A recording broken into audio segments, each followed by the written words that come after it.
तस्वीरें नोएडा के सेक्टर 105 में स्थित कम्युनिटी हॉल की हैं, जहां जय हिंद सेवा समिति द्वारा ब्लड डोनेशन कैंप लगाया गया, जिसके साथ ही कई अन्य जांचों के स्टॉल एवं जन सेवा में कार्यरत कुछ संस्थाएं भी मौजूद रही।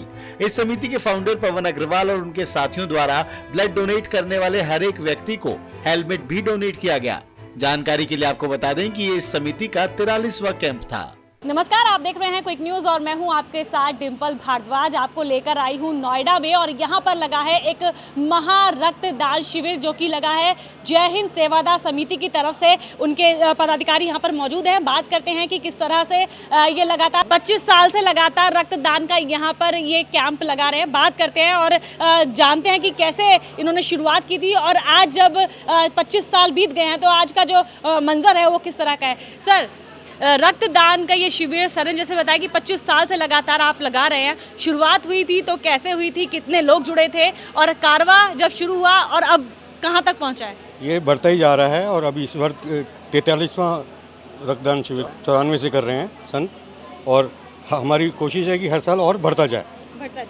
जब आप रक्तदान शिविर का कैंप लगाते हैं तो हमने देखा है कि आप लगातार लोगों के पास मैसेज पहुंचाते रहते हैं कि रक्तदान लगने वाला है। लोग कितना रिस्पॉन्ड करते हैं, कितनी संख्या में यहाँ पर पहुँचते हैं, रक्तदान कितना हो पाता है? बहुत अच्छा होता है और खुद मैंने भी 36वीं बार मैंने दिया है, अभी ब्लड डोनेट किया। Very nice. हाँ, तो यानी कि इस संस्था के लोग ना ही लोगों से रक्तदान करवाते हैं, खुद भी इस महादान में अपना सहयोग देते हैं। सर ने तो बता दिया कि मल्टीपल टाइम सर रक्त डोनेट कर चुके हैं।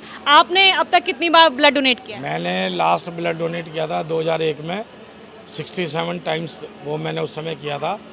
अब मैं ब्लड नहीं देता हूँ, शुगर है मुझे, लेकिन मैं इस कार्य से जुड़ा हुआ हूँ और लोगों को मोटिवेट करते हैं, घर से बाहर निकालते हैं, वो लोग आते हैं ब्लड डोनेट करते हैं। ये तो स्वेच्छा से है सब, जिसकी स्वेच्छा होगी, अपना मन होगा, किसी को हम खींच के नहीं ला सकते। बहुत से लोग ऐसे होते हैं जो देख लेते हैं कैंप लग रहा है, चलती हुई गाड़ी से उतरते हुए आते हैं और वो रक्तदान करते हैं। हमें अच्छा लगता है, हमें मोटिवेशन मिलती है, हम आगे के लिए और सोचते हैं और अच्छा करेंगे। हर बार नया नया कुछ करने की कोशिश करते हैं। पीछे हमने अपने आप को जोड़ा जनगण मन से। जब हम अपना आप कार्यक्रम स्टार्ट करते हैं तो जनगण मन से चालू करते हैं, फिर माँ भारती की फ़ोटो आज से चालू की है। कुछ और नया देश के लिए जो अच्छा लगेगा वो हम करेंगे। 67 बार सर आपने खुद ब्लड डोनेट किया, लेकिन मन में कब ये उम्मीद जागी कि अब खुद की एक ऐसी संस्था बनाई जाए जो कि ब्लड डोनेट के लिए काम करेगी, महारक्तदान का शिविर लगाएगी? ऐसा है जी, हमारे पिताजी बीमार थे, 17 साल की उम्र थी, तो पिताजी के लिए ज़रूरत पड़ी थी। हम 4-5 भाई हैं, तो फिर मैंने भी, भाइयों ने दिया, फिर मैंने भी दिया, मैं भी दूंगा अपने पापा के लिए। तो वहाँ से ये थोड़ा लगा कि भाई ब्लड डोनेट करना चाहिए, ऐसी कोई संस्था बनानी चाहिए जो ब्लड को कलेक्ट करे और जब हमें उसकी ज़रूरत है हम उसको उस बंदे तक पहुंचा सकें जिसको उसकी नीड है। तो फिर हमने समिति बनाई, समिति में 2-4 हमने सदस्य जोड़े, 6 हुए, 10 हुए, 15 हुए, 20 हुए। आज हर काम, जैसे नेगेटिव से जब सब जुड़ना चाहते हैं, रात को पार्टी है, ये है वो, इसी तरह अच्छे कामों से भी सब जुड़ना चाहते हैं। तो अच्छे काम के जो लोग हैं वो हमारे साथ खड़े रहते हैं, आते हैं और हमारा हौसला बढ़ाते हैं। सर, क्योंकि ब्लड डोनेट करने के लिए लोग खुद तो स्वेच्छा से ब्लड डोनेट करते ही हैं, लेकिन मोटिवेशन आप कैसे देते हैं? जैसे हमने देखा इस बार आप हेलमेट डिस्ट्रीब्यूट कर रहे हैं, तो कैसे मोटिवेट करने के लिए आप क्या क्या चीज़ें करते हैं ताकि ज़्यादा से ज़्यादा लोग पहुँचें और ज़्यादा से ज़्यादा ब्लड डोनेट हो?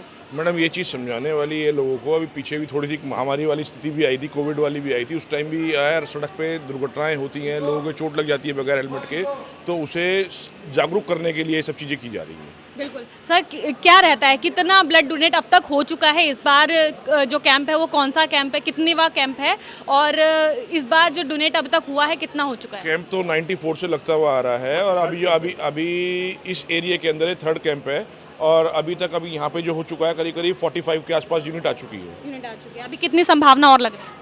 हमारा टारगेट 100 के आसपास का है। 100 के आसपास का। एक व्यक्ति और हमारे साथ जुड़े हैं, इनका लक्ष्य था ज़्यादा से ज़्यादा रक्तदान करना। शतक ये लगा चुके हैं, इस बार 102 बार इन्होंने रक्तदान कर दिया है। सर, लोग देने से पहले बहुत बार सोचते हैं कमजोरी आ जाएगी, गिर पड़ेंगे, लेकिन आपने 102 बार ब्लड डोनेट कर दिया है आज का मिलाकर।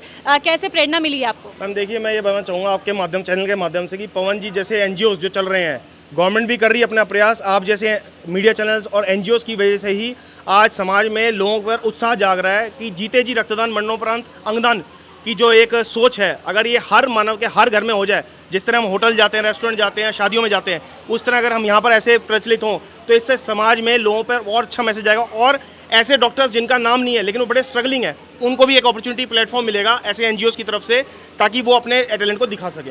रक्तदान देने से अपने खुद की बॉडी को क्या कुछ फ़ायदे होते हैं? क्या कुछ इंटरनल चीज़ें हैं जो दुरुस्त हो जाती हैं? देखिए मैडम, इसके कुछ क्राइटेरिया होते हैं, जैसे आपका वेट 45 से ऊपर होना चाहिए, आपका हीमोग्लोबिन 12.5 से ऊपर होना चाहिए, और आपके ऊपर कोई बॉडी में टैटू नहीं होना चाहिए, और आप जो है मेंटली और फिजिकली फिट होना चाहिए, आपने कोई एंटीबायोटिक्स नहीं लेनी चाहिए। ये कुछ पैरामीटर होते हैं। लेकिन हाँ, जैसे आपने बताया कि इससे हेल्थ पे क्या होता है, देखिए कोरोना बीत गया, सब कुछ बीत गया, पिछले 22 साल से मैं कर रहा हूँ, जिसमें 80 बार रक्तदान, 22 बार कैंसर पेशेंट को प्लेटलेट और अंगदान के फॉर्म भर चुका हूँ, और अभी स्किन डोनेशन के लिए मैं सोच रहा हूँ। तो आगे मेरा टारगेट है लाइफ में, अभी जो मेरे 26 साल बचे हैं, 25-26 साल, तो उसमें मैं 200 पार करूँगा। तो देखिए, हेल्थ आपके सामने जीता जागता हूँ, ऐसे एनजीओज हैं जो खिला पिला के मेरी हेल्थ अच्छी कर रहे हैं।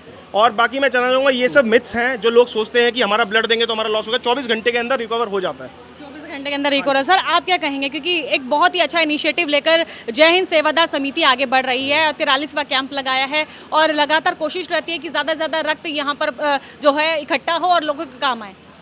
लोगों को ये भ्रम है कि हम ब्लड देने से कमजोरी आ जाती है, जबकि इससे फ़ायदा रहता है। जब हम ब्लड डोनेट करते हैं तो उससे हमारा पुराना ब्लड निकल जाता है, वो जो नया ब्लड बनता है वो बिल्कुल फ्रेश होता है, जिससे हमारी आधी शरीर की आधी ज़्यादा बीमारियाँ ख़त्म हो जाती हैं।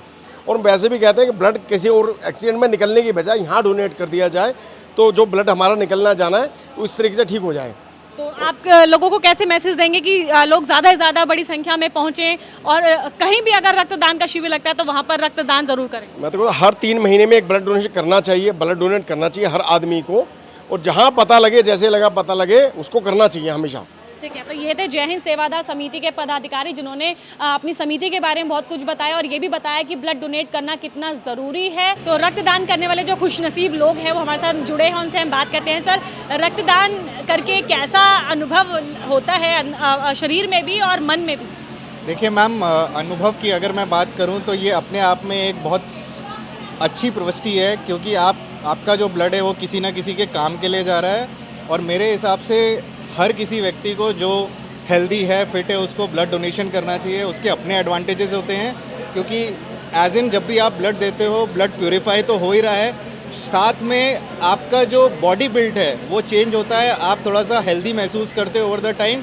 तो ये मेन एडवांटेजेस है और मेरे हिसाब से इट्स ए अपील, जिसको भी देख रहा है, जो भी सुनेगा, प्लीज़ आप ब्लड डोनेशन करिए और ह्यूज क्वांटिटी में ब्लड डोनेट करें। Thank you so much. Sir, कैसे मोटिवेशन मिलता है? क्योंकि अमूमन लोग सोचते हैं कि रक्तदान करेंगे तो कमज़ोरी आ जाएगी, गिर पड़ेंगे, लेकिन आप लोग रक्तदान करने पहुंचते हैं जब शिविर के अंदर, तो मोटिवेशन क्या होती है आपकी? मैं बहुत पहले से भी रक्तदान करता रहा हूँ, इससे कोई भी शरीर में फ़र्क नहीं, इवन हमें बेनिफिट होता है। आपको गैस्ट्रो प्रॉब्लम बहुत ज़्यादा हद तक सही हो जाती है अदर, और दूसरों को हमें ये मोटिवेट रहता है कि हमारा ब्लड किसी और के काम आ रहा है, जो कि हो हमें कोई प्रॉब्लम भी नहीं है और दूसरों को यूज हो रहा है, जिससे किसी की लाइफ सेविंग हो सकती है। इससे ज़्यादा मोटिवेशन कुछ और हो नहीं सकता। सर, इस तरह के कैंप जो लगातार रक्तदान का शिविर लगाते हैं, उनको आप किस तरह से देखते हैं? क्योंकि कहीं ना कहीं समाज के लिए ये लोग वो काम कर रहे हैं जब किसी व्यक्ति की जान बचाई जा सकती है। हाँ, हम एक्चुअली साइकिलिंग कम्युनिटी से हैं, तो हम लोगों ने बहुत सारे देखे हैं एक्सीडेंट, ये सब भी, जहाँ पे ये ज़रूरी पड़ता है। तो हम सब जानते हैं ये कितना ज़रूरी है, इसलिए ये शिविर बहुत ज़्यादा ज़रूरी है। लोगों को आगे आना चाहिए। हम सब 3 महीने के बाद रक्तदान कर सकते हैं आराम से, तो ये बहुत ही हेल्दी ऑप्शन है। बहुत लोग सोचते हैं कि खून देने से हम कमज़ोर हो जाएंगे, ऐसा नहीं है। हम जितना देंगे वो उतना और हमारे लिए अच्छा है। सर भी कुछ बताना चाह रहे हैं जी? मैं बस इतना कह रहा हूँ, ये जितने भी ये शिविर और जितने भी ये कैंप्स लगते हैं, this is a good platform, जहाँ से आज की डेट में लोगों को यही डाउट होता है कि हमारा ब्लड सही जगह पे जा रहा है कि नहीं जा रहा है, क्योंकि इतना ब्लैक मार्केट, इतना लोगों को पता चलता है न्यूज़ में। सो ये एक ऐसा कैंपेन प्लस एक ऐसा प्लेटफॉर्म होता है जहाँ पे आप बिल्कुल श्योर हो गए कि ब्लड आपका सही जगह पे यूज़ हो रहा है। प्लस जैसे मेरे कलीग ने कहा कि हम being from A cycling fraternity, हम लोगों ने देखा है कि एक्सीडेंट्स में कई बार लोगों को टाइम पे ब्लड नहीं मिल पाता है। So it is just a platform जहाँ पे हम लोग अपनी तरफ से एक छोटी सी कोशिश कर सकते हैं कि जितना अच्छी क्वांटिटी में और जितना मैक्सिमम हम लोग ब्लड दे सकें लोगों के काम में आए। तो हमारे साथ अनामिका जी जुड़ी हैं, उनसे हम बात करेंगे कि कैसे जय हिंद सेवादार समिति के साथ इनका जुड़ना हुआ और अब क्योंकि जुड़ी हैं तो इनका अनुभव कैसा है, कैसा रहा आपका इस समिति के साथ अनुभव और जुड़ाव कैसे हुआ? मैं आपको बताऊं, मैं पहली बार आई हूँ। पवन अग्रवाल जी ने मुझे लगभग 6-8 महीनों से मेरा उनसे कांटेक्ट है, तो वो मुझे बार बार कह रहे थे कि हमारा 43वां रक्तदान शिविर लगने जा रहा है और जय हिंद सेवादार समिति है ये।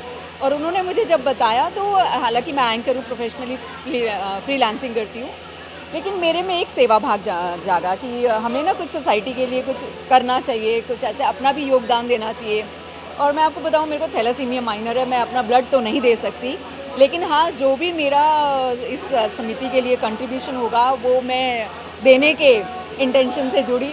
और जब मैं यहाँ आई हूँ, मतलब मैं सीरियसली बता रही हूँ, मुझे विश्वास नहीं हो रहा था कि इतना भव्य तरीके से इन्होंने किया हुआ है। और जिस तरह से लोगों, एक ऐसे पर्सन मिले मुझे यहाँ पर जिन्होंने 102 बार 102 टाइम्स उन्होंने ब्लड डोनेट किया है।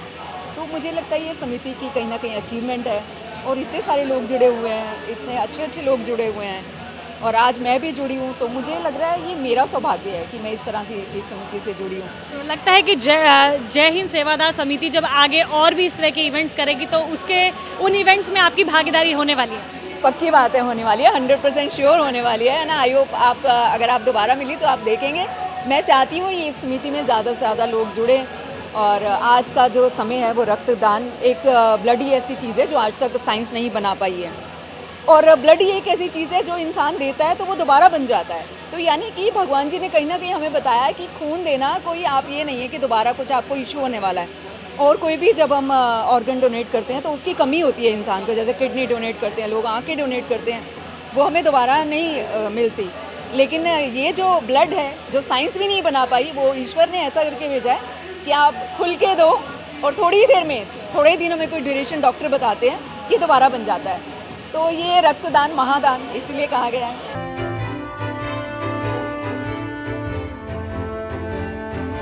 एल्डर ब्रीज केयर का एक यहाँ पर स्टॉल भी लगाया है। हमारे साथ दीपक सारस्वत काउंटर से मौजूद हैं, बात करते हैं। सर पहली बात तो क्या है ये पूरा आपका काउंटर, एल्डर ब्रीज केयर क्या है? Elder breeze care basically elder bliss care is elder care organisation. हम वृद्ध लोगों को घर पे मेडिकल सर्विसेज प्रोवाइड कराते हैं। I have opened this company because I have been a primary carer for my mother and father from the last 8 to 9 years और उनकी काफ़ी सारी प्रॉब्लम्स को देख के कैसे इस प्रॉब्लम्स को हम एड्रेस कर सकते हैं, we have come together as a team and we have opened this elder care company in Noida, looking forward to a lot of support and blessings from elders. So we are not only in it for the money, it is a very rapid growing industry, but we want blessings from elders and want to serve as many elders as we can through our services and through whatever we are able to provide them. किस किस तरह की service आप घर पर जाकर बुजुर्गों को दे पा रहे हैं और जब आप उनको सर्विस देते हैं तो उनके क्या आपको रिवर्ट रहता है? जी, so basically we do a lot of medical services जैसे कि physiotherapy at home, doctor visit at home, nursing की अगर शॉर्ट विजिट चाहिए या नर्सिंग स्टाफ चाहिए, क्रिटिकल केयर सेटअप करना है घर पे, हम वो भी करते हैं। We provide medical equipment on rent and on purchase. उसके अलावा वी हैव मेंबरशिप प्लान्स जिसमें एल्डर्स हमारे मेंबरशिप प्लान में सब्सक्राइब करके कुछ कुछ सेवाओं का अनुभव ले सकते हैं। ये खासकर उनके लिए है जो अपने बच्चों से अलग रह रहे हैं, they are staying in a different city और they are staying in a entire different country. जिन बच्चों के माँ बाप अब्रॉड, मतलब वो खुद अब्रॉड में हैं और बच्चे माँ बाप यहाँ पे हैं या फिर वो किसी दूसरी सिटी में काम करने गए हैं, उनके लिए ये सेवाएं सबसे ज़्यादा फ़ायदेमंद है। अब तक कितने घरों तक आप ये सेवाएं पहुंचा चुके हैं और जो एल्डर्स हैं उनका अनुभव आपके साथ कैसा रहा? मैम थैंकफुली मैं सबसे पहला पेशेंट अपने घर में ही देख रहा था। मेरी मदर जो हैं पैरालिटिक अटैक हुआ था उनको 8.5 साल पहले, उनके आशीर्वाद से मेरे को इतना एक्सपीरियंस हो गया फील्ड में कि फ़ीडबैक हमेशा अच्छा ही मिलता है और करीब 1000 फैमिलीज़ को हम अभी तक टच कर चुके हैं इन द लास्ट 6 months। आशा ये है कि हम कम से कम 10,000 फैमिलीज़ को टच कर पाएँ by the end of December. तो एल्डर ब्लीज केयर एक बहुत अच्छा इनिशिएटिव लेकर आगे बढ़ रही है। कामना करेंगे सर जिस उम्मीद के साथ आपने इस कंपनी को शुरू किया है इसको बहुत आगे तक लेके जाएं, तरक्कियों पर आप पहुँचे।